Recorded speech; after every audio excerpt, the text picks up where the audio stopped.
Hello, welcome back to a fabulous bonus training video on how to coach your team, how to coach those that you lead. So I've got a couple tips with you. I got a handout here, and this is what I have somebody fill out, or here's a template of suggestions that you could use of what I have somebody fill out before I do a coaching call with them. Okay, I'll explain that in just a second, but good leaders ask good questions. That's what you've got to remember. The biggest part about coaching is good leaders ask good questions. I went through the beginning stages of my business telling people what to do, what they shouldn't do, me thinking that I knew what was best for them, that this is what I did to be successful. So why don't you do this? And there's a time and a place for that. But oftentimes I want you to think about experiences in your life where you may not have been ready to receive, or you think about when your parents told you what to do, or somebody else tells you what to do, or bosses you around, or like you don't just always do those things. Sometimes a little bit of rebellion comes up inside you, or sometimes you think that that's not really what you should do, that you know best, all of those things. It doesn't really stick. The things that have sticked the most in my life is when somebody was curious and asked me a question and paused long enough for me to think and honestly answer the question. Get real comfortable with the pause, my friends. Let silence do the heavy lifting for you when it comes to coaching. So much about coaching is actually asking good questions to help bring about something inside of them that nobody else has been brave enough to do. Nobody else is courageous enough to ask a hard question and then to pause long enough to make them answer it. Here's another little tip. If you ask somebody a question, they're like, I don't know. Just ask them, okay, well, if you were to take a guess, what would it be? Never let them stick with, I don't know. Okay, because that's a way easy way to get out of what they're feeling or thinking.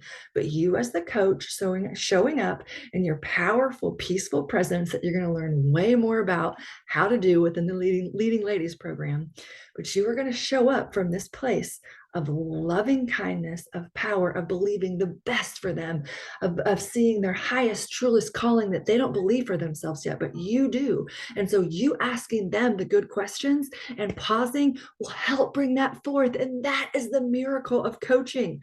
Okay, so let's go through a couple questions and what some things that I do. So here's why I do a template, or I ask specific questions before I coach someone. One, because people are more willing to change when they actually want coaching. Like I've tried like sitting, like giving somebody coaching when I'm out to lunch with them, who didn't, like one of my friends who didn't ask for it. Or I've done live training calls where I see somebody make like a discouraging comment, and then I like bring them on to start doing coaching, and they may not be ready to receive that. They may not want to change yet.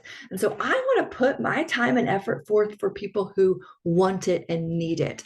So I realized that I was doing a lot of coaching calls, and I was spending a lot of time, because I thought that's what good leaders do, is do coaching calls with all of their people, and I wasn't seeing fruit from it.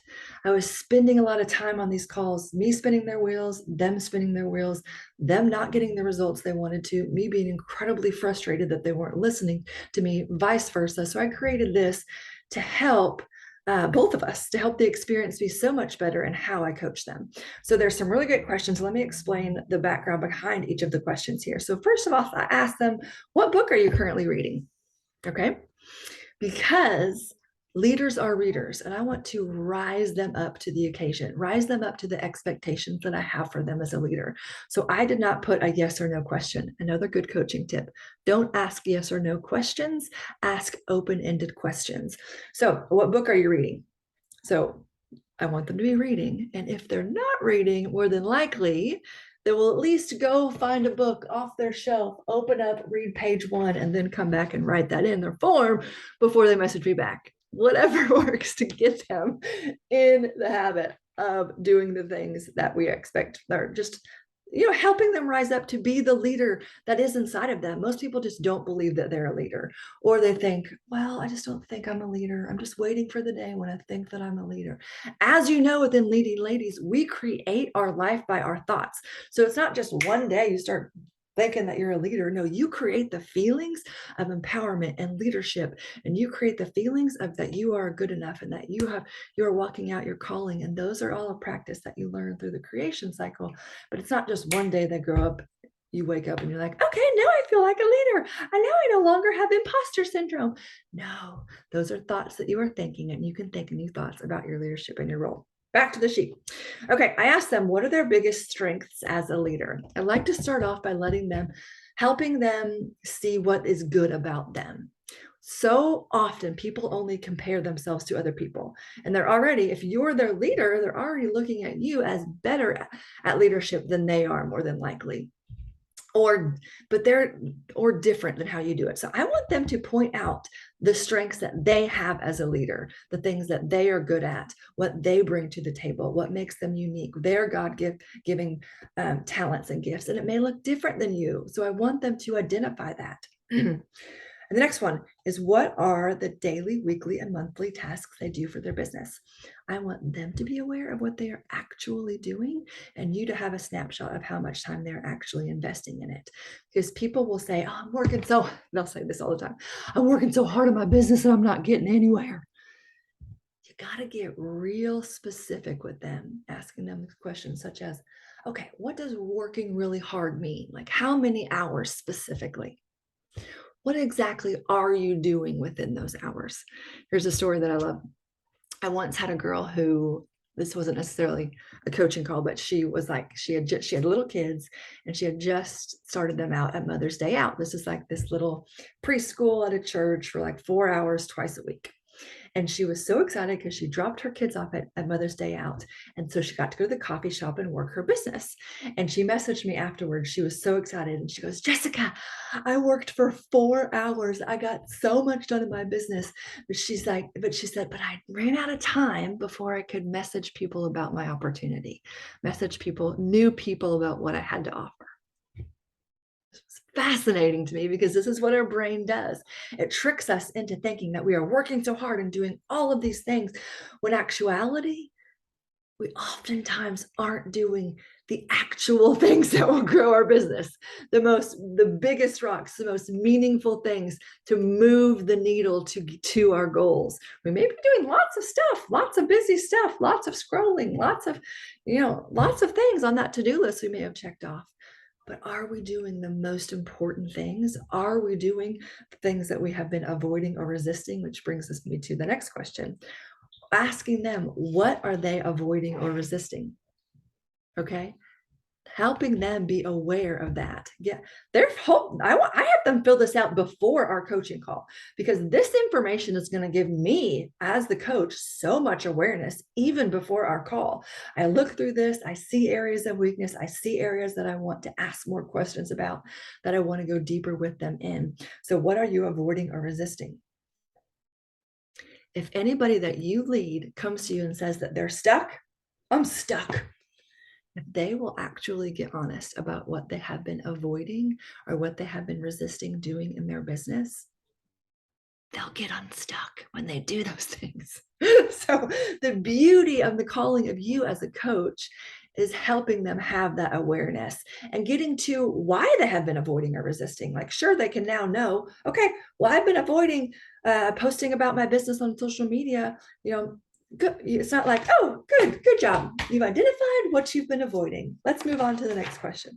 Now, that's your key to dig deeper. That's your key to good leaders ask questions. What question can you then ask from that? So they've been avoiding that. Why do you think you've been avoiding that? Oh, because you're scared. Well, why are you scared? Oh, because Sarah's going to make fun of you. Okay. Well, what if Sarah makes fun of you? What does that mean about you? What would that mean? What are you making that mean about you if Sarah makes fun of you? Basically, the rule of thumb is keep asking why until they cry. There's always that bottom layer, and it's just easier to say, like, oh, this, or that makes me angry, or that makes me scared, or that makes me sad. But why? But why? But why? But why? Hold that sacred space. Allow the silence. Ask a question and shut up. Allow them the opportunity to grow and transform in a way they never had because you were courageous enough to ask them a question that made them feel uncomfortable. Uncomfortableness leads to growth. Shame that you are scared or avoid or resisting, shame leads to shutdown. Curiosity leads to growth. Help them be curious with their own thoughts and with their own feelings and their own actions and what they are creating for themselves. Next question. What is your work routine like? I like to get a picture of like if they have hours, work hours where they sit down and tackle the to-do list that they've made beforehand, so they're not wasting time, or if it's like they work when they're on the toilet, they work when they are cooking dinner. I want to know the rhythm of their life so I can better know how to serve them and what pace and position they are in their life, and to kind of help them be aware of the rhythms of their life. And if those are working, if they're not, maybe they need to be more intentional. Maybe they need to do Sunday Showdown. Maybe they need to go do the Living on Purpose workshop. If they're not in Leading Ladies, they can still buy and get access to the Living on Purpose workshop that will help them be a person of purpose who lives on purpose. Those are some tools that could help them along the way. I asked them how many hours a day and a week do they work their business. I kind of covered that earlier when they're like, I'm working my business so much. People say, I'm drinking so much water. Oh, really? Exactly how much are you drinking? Exactly how many hours did you work last week? Like, let's put it down to pen to paper. Like, let's go through last week. I want you to write down exactly how much you worked. And then shut up. Make them go do that thing. Or maybe their homework for the next week is to take an inventory of actually where their time is going. Help them be aware of these things. Ask good questions. Okay, the next question is, what is your goal? Very simply, you are here to help them have a transformation, to help them to accomplish the goal they set out for themselves. So you have to know what that is. You can't help them get to a destination if you don't know where they're trying to go. And then the next question is, why have you not already reached that goal? This is another phenomenal self-reflection question. Why have you not already reached that goal? That can kind of go back to that. What have you been avoiding or resisting? But I want them to have the opportunity to take ownership. Okay. Because it's real easy to say, my team's not performing. My company didn't do enough good incentives. My kids have been acting crazy. My husband's not supportive. Like all of those are blame, blame, blame, blame, blame, blame, blame. We want to help them take ownership of their choices, their thoughts, feelings, and actions, and what they can create with their life.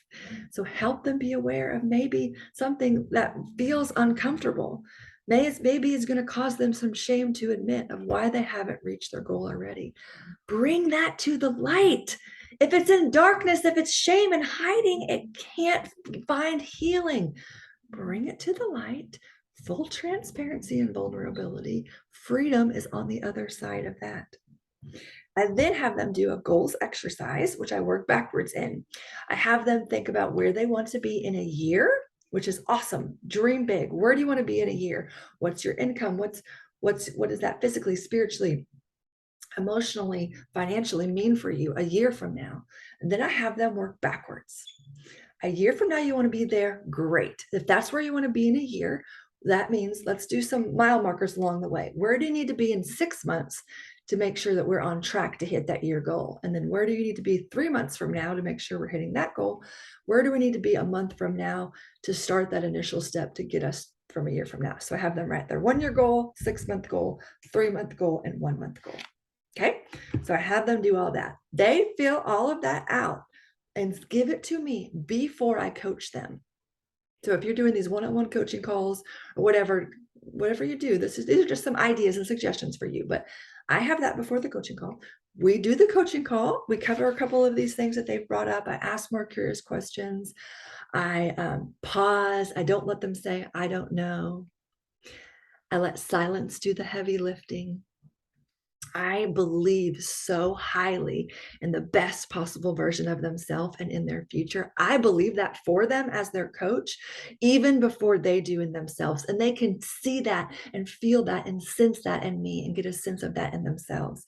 So we do that, we have our call, and then the next thing is the most important thing. The next two questions are the most important to help hammer these things in.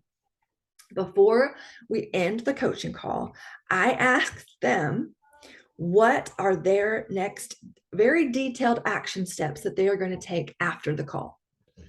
Maybe something that they've uncovered, some awareness that they've had, some things that they became aware that they needed to do. I want you guys to agree upon. I want you to ask them, what's the detailed action steps you want to take after this call?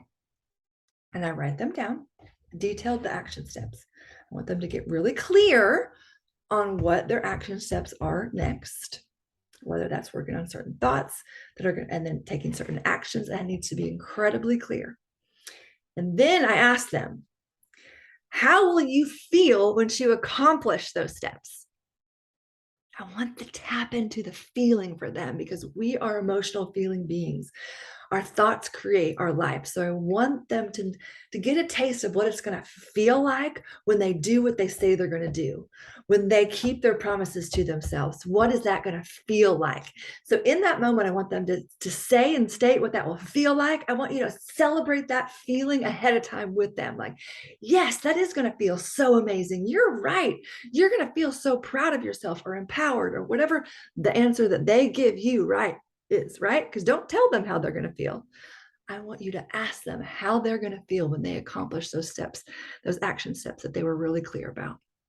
Feelings are everything.